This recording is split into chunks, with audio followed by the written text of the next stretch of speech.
ദൈവമനുഷ്യന്റെ സ്നേഹഗീത അധ്യായം 115. മരിക്കാറായ ഒരു ബാലനെ സുഖപ്പെടുത്തുന്നു. പടയാളിയായ അലക്സാണ്ടർ. ഈശോയ്ക്ക് അറിയിപ്പ്. ദേവാലയത്തിന്റെ അകം. പുരോഹിതർക്ക് മാത്രം കയറാവുന്ന വിശുദ്ധ സ്ഥലത്തിനടുത്ത് ഈശോ ശിഷ്യരോട് കൂടെയുണ്ട്. അതൊരു വലിയ നടുമുറ്റമാണ്. ഒരു ഹാളിൽ കൂടി കടന്നു വേണം മുറ്റത്തേക്ക് വരാൻ. ഈ മുറ്റത്ത് നിന്ന് അതിവിശിഷ്ടമായ മറ്റൊരു ഹാളിൽ കൂടെ വേണം മട്ടുപ്പാവിലേക്ക് പോകുക. ആ ഉയർന്ന മട്ടുപ്പാവിലാണ് നീളവും വീതിയും ഉയരവും സമമായിട്ടുള്ള ദൈവത്തിന്റെ വിശുദ്ധ പീഠം. എന്റെ പരിശ്രമം കൊണ്ട് ഒരു ഫലവുമില്ല. ദൈവാലയം 1000 പ്രാവശ്യം കണ്ട ശേഷം 2000 പ്രാവശ്യം അത് വിവരിച്ചാലും എന്റെ വിവരണം വികലമായിരിക്കും. അത്രയ്ക്ക് അധികം വഴികളും ഹാളുകളും മുറ്റങ്ങളും എല്ലാം ഇതിനുണ്ട്. അതിനെല്ലാം എന്തു പേരുകളാണ് പറയേണ്ടതെന്ന് പോലും എനിക്ക് അറിഞ്ഞുകൂടാ. അതിന്റെ ഒരു രൂപം വരച്ചു കാട്ടാനും എനിക്ക് കഴിവില്ല. ഈശോയും ശിഷ്യരും പ്രാർത്ഥിക്കുകയാണെന്ന് തോന്നുന്നു. വേറെയും അനേകം ഇസ്രായേൽക്കാർ, എല്ലാം പുരുഷന്മാർ, അവിടെ അവരവരുടെ സ്വന്തം പ്രാർത്ഥന നടത്തുകയാണ്. നവംബർ മാസത്തിലെ ഒരു മങ്ങിയ ദിവസം. നേരം സന്ധ്യയാകുന്നു. ആളുകൾ ബഹളമുണ്ടാക്കുന്ന ശബ്ദം. നല്ല മുഴങ്ങുന്ന ശബ്ദമുള്ള ഒരാൾ ദേഷ്യപ്പെട്ട് ലത്തീൻ ഭാഷയിൽ പ്രാകുന്ന ഒരു സ്വരം. അതോടൊപ്പം ഉച്ചത്തിലുള്ള യൂതരുടെ ശബ്ദം, ഒരു ശണ്ഠയുടെ ശബ്ദം പോലെ. ഒരു സ്ത്രീയുടെ തുളച്ചു കയറുന്ന സ്വരം കേൾക്കുന്നു. ഓ, അവനെ കടത്തിവിടൂ, അവൻ രക്ഷിക്കുമെന്ന് ഇയാൾ പറയുന്നു. നടുമുറ്റത്തെ മൗനത്തിലാണ്. ഏകാന്തതയ്ക്ക് ഭംഗം നേരിട്ടു. ശബ്ദം വരുന്ന ഭാഗത്തേക്ക് പലരും തലതിരിച്ചു നോക്കി. ശിഷ്യരുടെ കൂടെയുള്ള കറിയോത്തുകാരൻ യൂദാസും തിരിഞ്ഞു നോക്കുന്നു. നല്ല ഉയരമുള്ളതുകൊണ്ട് അവന് കാണാം. അവൻ പറയുന്നു, ഒരു റോമൻ പടയാളി അകത്തേക്ക് കടന്നു വരാൻ പരിശ്രമിക്കുന്നു. അവൻ അശുദ്ധനാക്കുന്നു. നിയമം ലംഘിച്ച് അവൻ വിശുദ്ധ സ്ഥലത്തേക്ക് കടന്നു വരുന്നു. എത്ര ഭയങ്കരം! പലരും അവന്റെ വാക്കുകൾ ഏറ്റുപറയുന്നു. ഞാൻ കടന്നു പോകട്ടെ, നിങ്ങൾ യഹൂദ പട്ടികൾ. ഈശോ ഇവിടെയുണ്ട്, എനിക്കറിയാം. അവനെ എനിക്ക് കാണണം. നിങ്ങളുടെ പൊട്ടക്കല്ലുകളൊന്നും ഞാൻ വകവയ്ക്കുന്നില്ല. ആ കുട്ടി മരിക്കുകയാണ്. അവൻ കുട്ടിയെ രക്ഷിക്കും. പോ, മാറ്, കപടഭക്തരായ ചെന്നായ്ക്കൾ. ഈശോയെ അന്വേഷിക്കുന്നുവെന്ന് അറിഞ്ഞപ്പോൾ ബഹളം കേൾക്കുന്ന സ്ഥലത്തേക്ക് ഈശോ വേഗം പോകുന്നു. അവിടെ എത്തിയപ്പോൾ ഉച്ചത്തിൽ വിളിച്ചു പറയുന്നു, ഈ സ്ഥലത്തിന് സമാധാനവും ബഹുമാനവും നൽകൂ. കാഴ്ചവയ്പിന്റെ സമയത്തെ ബഹുമാനിക്കൂ. ഓ ഈശോയെ സ്വസ്തി, ഞാൻ അലക്സാണ്ടറാണ്. എനിക്ക് സ്ഥലം തരൂ, നായ്ക്കളെ. ഈശോ ശാന്തമായി പറയുന്നു, ശരി, അവന് സ്ഥലം കൊടുക്കൂ. അവിശ്വാസിയായ ഇവനെ ഞാൻ വേറൊരിടത്തേക്ക് കൊണ്ടുപോയിക്കൊള്ളാം. ഈ സ്ഥലം നമുക്ക് എത്ര വിലപ്പെട്ടതാണെന്ന് ഇയാൾക്ക് അറിഞ്ഞുകൂടല്ലോ. ആളുകൾ ഇടം കൊടുക്കുന്നു. ഈശോ ഭടന്റെ അടുത്തെത്തുന്നു. അയാളുടെ പടച്ചട്ടയിൽ രക്തം പുരണ്ടിരിക്കുന്നു. നിനക്ക് മുറിവേറ്റതാണോ? വരൂ, നമുക്കിവിടെ നിൽക്കാൻ പറ്റുകയില്ല. ഈശോ അയാളെ വേറൊരു മുറ്റത്തുകൂടെ കടത്തി അതിനപ്പുറത്തേക്ക് പോകുന്നു. എനിക്ക് മുറിവേറ്റതല്ല, ഒരു ചെറു ബാലൻ. എന്റെ കുതിര അന്റോണിയായുടെ സമീപം എത്തിയപ്പോൾ അവൻ നിയന്ത്രണം വിട്ട് ഓടി. ഈ കുട്ടിയെ തട്ടി വീഴിച്ചു. അവന്റെ മേൽ ചവിട്ടി. അവന്റെ കുളമ്പുകൊണ്ട് കുട്ടിയുടെ തല പിളർന്നു പോയി. പ്രോക്കുളസ് പറഞ്ഞു ഒന്നും ചെയ്യാൻ പറ്റുകയില്ല എന്ന്. ഇത് എന്റെ കുറ്റം കൊണ്ട് വന്നതല്ല, പക്ഷെ ഇത് എന്നിൽ കൂടെയാണ് സംഭവിച്ചത്. കുട്ടിയുടെ അമ്മ നിരാശയിലാണ്. ഈശോ കടന്നു പോകുന്നത് ഞാൻ കണ്ടിരുന്നു. ഇങ്ങോട്ട് വന്നതാണെന്ന് ഞാൻ മനസ്സിലാക്കി. ഞാൻ പറഞ്ഞു, പ്രോക്കുളൂസിന് സാധ്യമല്ല, എന്നാൽ അവന് കഴിയും. ഞാൻ പറഞ്ഞു, സ്ത്രീയെ വരൂ, ഈശോ അവനെ സുഖപ്പെടുത്തും. ആ ഭ്രാന്ത് പിടിച്ച മനുഷ്യൻ എന്നെ കടത്തിവിടുകയില്ലായിരുന്നു. ഒരുപക്ഷെ കുട്ടി ഇപ്പോൾ മരിച്ചു കാണും. അവൻ എവിടെയാണ്? ഈശോ ചോദിക്കുന്നു. വളച്ചുവാതിലിനിടയിൽ, അമ്മയുടെ മടിയിൽ. മത്സ്യകവാടത്തിൽ കണ്ട ആ ഭടൻ പറയുന്നു, നമുക്ക് അങ്ങോട്ട് പോകാം. ഈശോ കൂടുതൽ വേഗത്തിൽ നടക്കുന്നു. ശിഷ്യരും കുറെ ആളുകളും പിന്നാലെയുണ്ട്. വളച്ചുവാതിലിന്റെ നടയിൽ തൂണിന്മേൽ ചാരി വേദനയാൽ പിളർക്കപ്പെടുന്ന ഒരു സ്ത്രീ ഇരിക്കുന്നു. മരിക്കുന്ന കുട്ടിയെ ഓർത്ത് അവൾ വിലപിക്കുന്നു. കുട്ടി വിളറി തളർന്നിരിക്കുന്നു. നീലിമ കലർന്ന അധരങ്ങൾ പകുതി വിടർന്ന് വളരെ പ്രയാസപ്പെട്ടാണ് ശ്വാസമെടുക്കുന്നത്. തലയിലെ മുറിവിന് വട്ടം ചുറ്റിക്കെട്ടുണ്ട്. കെട്ട് നെറ്റിയും തലയുടെ പിൻഭാഗത്തും രക്തം കൊണ്ട് നനഞ്ഞിരിക്കുന്നു. അവന്റെ തല മുമ്പിലും പിൻഭാഗവും പൊട്ടി തലച്ചോറ് കാണാം.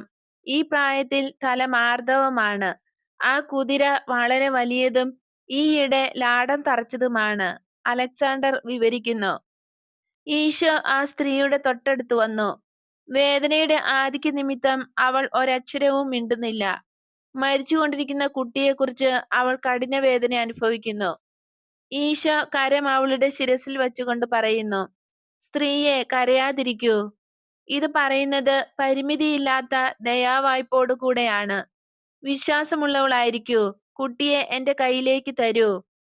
എന്തു ചെയ്യണമെന്നറിയാതെ ആ സ്ത്രീ ഈശോയെ നോക്കിക്കൊണ്ട് അനങ്ങാതിരിക്കുന്നു. ജനക്കൂട്ടം റോമാക്കാരെ പ്രാകുകയും മരിക്കുന്ന കുട്ടിയോടും അവന്റെ അമ്മയോടും സഹതാപം കാണിക്കുകയും ചെയ്യുന്നു.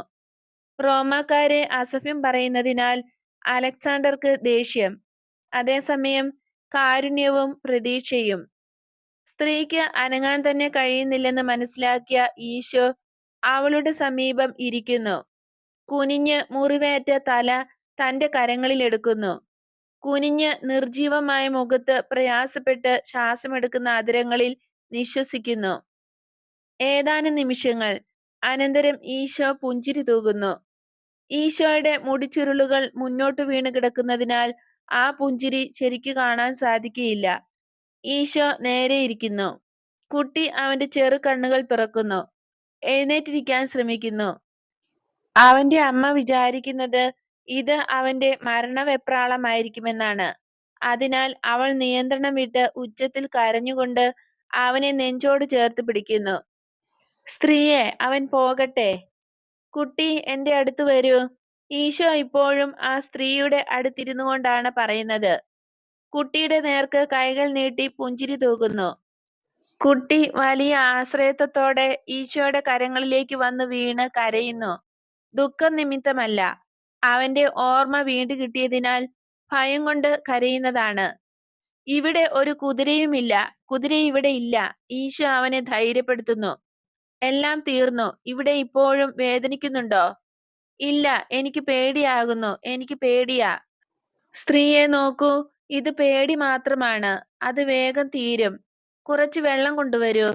രക്തവും തുണി വച്ചു കെട്ടിയിരിക്കുന്നതും എല്ലാം അവനെ അസഹ്യപ്പെടുത്തുന്നു. ജോൺ, നിന്റെ പക്കലുള്ള ആപ്പിൾ ഒന്നെനിക്ക് തരൂ. കുഞ്ഞെ, ഇതെടുക്കൂ. ഇത് തിന്നോ, ഇത് നല്ലതാ. അവർ വെള്ളം കൊണ്ടുവരുന്നു. അലക്സാണ്ടറും ആ സ്ത്രീയും പറയുന്നു, വേണ്ട, അവൻ സുഖമായി വരുന്നു. എന്നാൽ അവന്റെ തല പിളർന്നാണിരിക്കുന്നത്. ഈശോ പുഞ്ചിരി തൂക്കിക്കൊണ്ട് കെട്ടഴിക്കുന്നു. 1, 2, 3 8 ചുറ്റാണ് ചുറ്റിക്കെട്ടിയിരിക്കുന്നത്.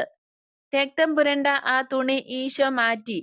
നെറ്റിയുടെ മധ്യം തുടങ്ങി തലയുടെ പിൻഭാഗം വരെ വലതുവശത്ത് ഒറ്റ കട്ടയായിട്ടാണ് രക്തം ഉറഞ്ഞിരിക്കുന്നത്. അത് കുട്ടിയുടെ മുടിക്കിടയിലും എന്നാൽ മാർദ്ദവമുണ്ട്. ഈശോ സ്വൽപ്പം തുണിയെടുത്ത് നനച്ച് അത് കഴുകുന്നു. അതിനിടയിൽ മുറിവുണ്ട്. രക്തക്കട്ട നീക്കിയാൽ വീണ്ടും രക്തം വരാൻ തുടങ്ങും. അലക്സാണ്ടറിന് നിർബന്ധം. കുട്ടിയുടെ അമ്മ അത് കാണാതിരിക്കാൻ കണ്ണടയ്ക്കുന്നു. ഈശോ തുടർന്ന് കഴുകുകയാണ്. കട്ട പിടിച്ച രക്തം അയഞ്ഞു.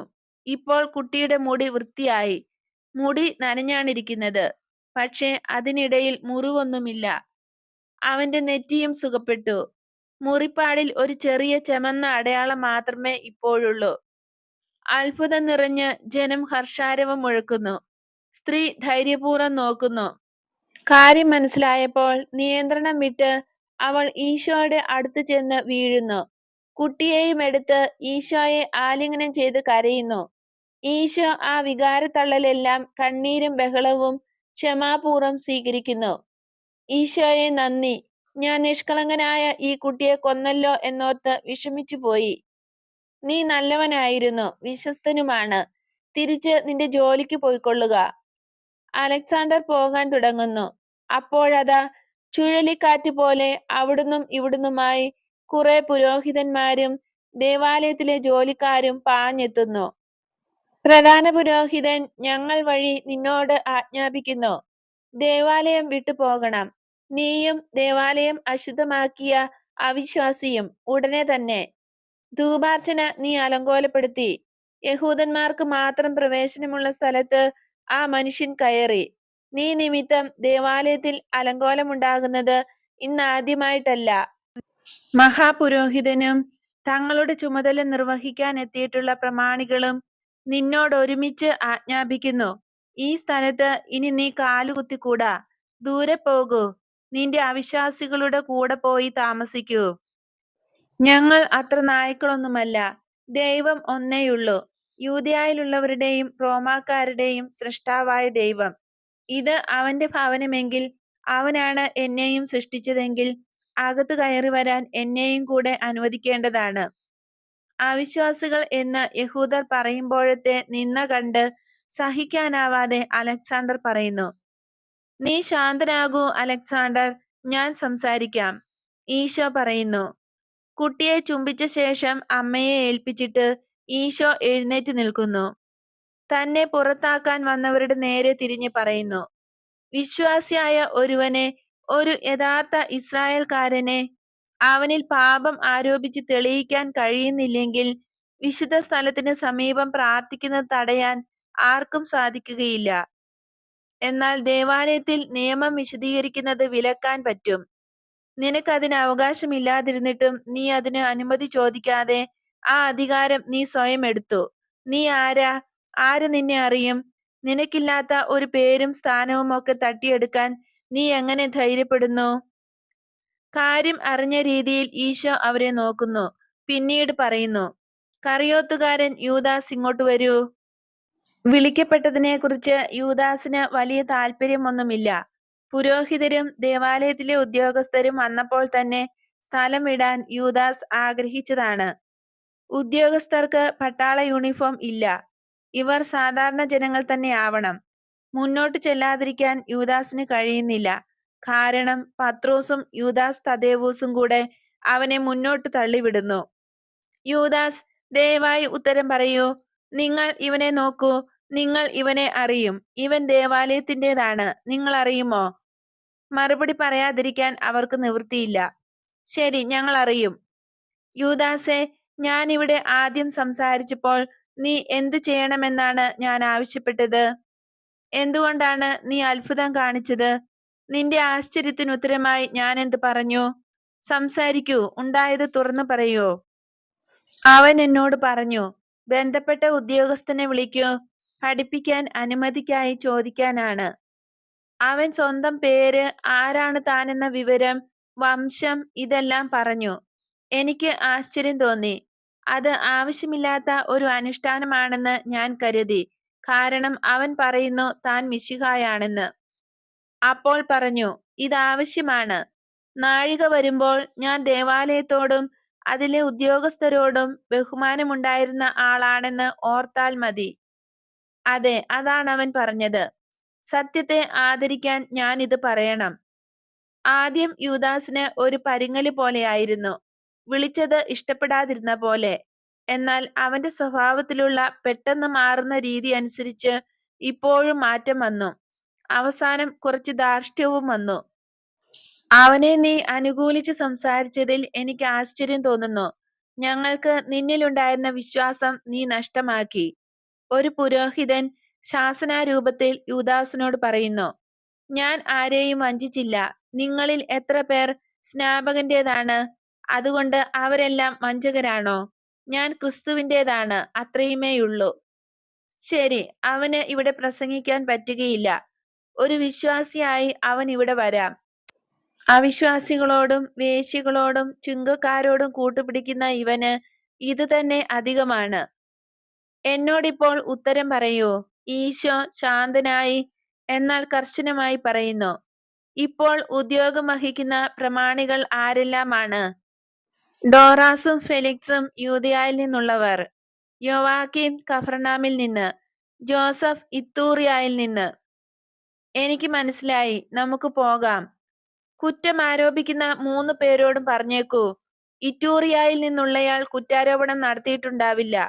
ദേവാലയം ഇസ്രായേൽ മുഴുവനുമല്ലെന്നും ഇസ്രായേൽ ലോകം മുഴുവനുമല്ലെന്നും ഇഴജന്തുക്കളുടെ വായിൽ നിന്നൊഴുകുന്ന പത എത്ര ധാരാളമായാലും എത്ര വിഷമുള്ളതാണെങ്കിലും അത് ദൈവസ്വരത്തെ മുക്കിക്കളയുകയില്ലെന്നും ഞാൻ ജനങ്ങളുടെ ഇടയിൽ സഞ്ചരിക്കുന്നത് നാഴിക വരുന്നതുവരെ തടയാൻ അവയുടെ വിഷത്തിന് കഴിയുകയില്ലെന്നും പിന്നീട് അവരോട് പറയൂ, പിന്നീട് മനുഷ്യർ കൊലയാളികളോട് നീതി നടത്തും.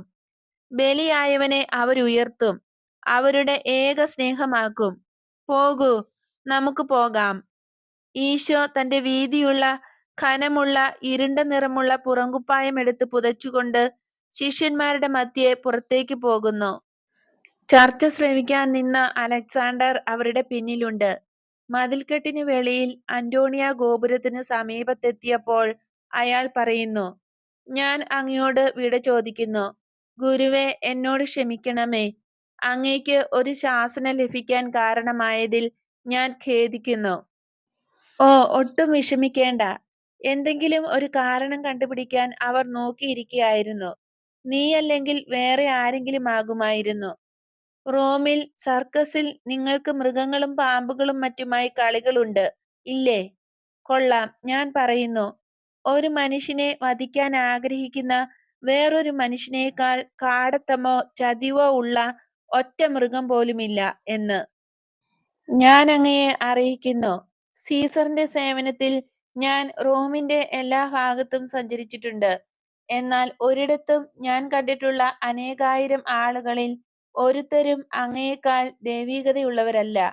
അല്ല, ഞങ്ങളുടെ ദേവന്മാര് പോലും അങ്ങയെപ്പോലെ ദൈവീകതയുള്ളവരല്ല. അവർ പ്രതികാരം ചെയ്യുന്നവരും ക്രൂരതയുള്ളവരും വഴക്കടിക്കുന്നവരും കള്ളം പറയുന്നവരുമാണ്. നീ നല്ലവനാണ്. നീയാണ് സാക്ഷാൽ മനുഷ്യൻ, ഒരു മനുഷ്യനല്ല, ഗുരു. ഗുരുവേ, മംഗളം. ദൈവം നിന്നോടുകൂടെ. അലക്സാണ്ടർ, പ്രകാശത്തിൽ നീ മുമ്പോട്ടു പോകുക. ദർശനം ഇവിടെ അവസാനിക്കുന്നു.